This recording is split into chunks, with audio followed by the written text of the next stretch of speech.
A flashback in episode 4 of Land of Women depicts Gala giving birth alone while Fred is in Mexico on a business trip. To keep her company, she ends up calling her mother, whom she hasn't seen in more than a year.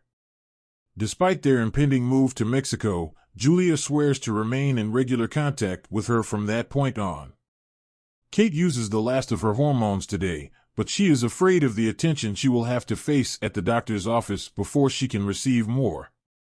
After being urged by the mechanic to summon the strength she inherited from Julia and Gala, Kate storms into the doctor's office and manages to get a prescription. After learning that Andrew isn't infertile after all, Julia informs the priest that Gala is his daughter, but either guy may be the biological father. Gala and Amat persuade the women to give up their homemade wine in the interim so Gala may make a better concoction. But when Kate calls, she leaves the winery. Julia and Kate are being held back by Hank and Kevin, who have turned up at the La Muga. When Gala shows up, they want to know where her husband is from her boss, whom they reveal to be Tony. She eventually discovers that Fred and his partner are lodging at a hotel in Monte Carlo. Tony has Hank and Kevin stay to watch the women while he sends someone out to find him.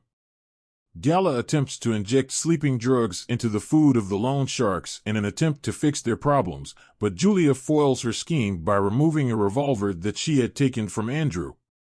After Kevin manages to take the gun from her, Kate devises a strategy that lets them escape.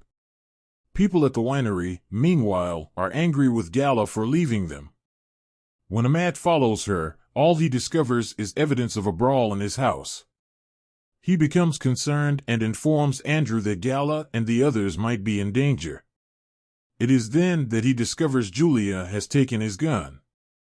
As the show comes to a close, the women are being pursued by the loan sharks, who brandish their weapons against them. The review of the episode.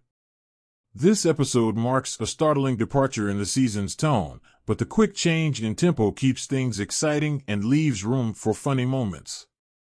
Although I still think the loan sharks are too ridiculous to add any sense of actual danger, at least this time around their significance to the plot is acknowledged.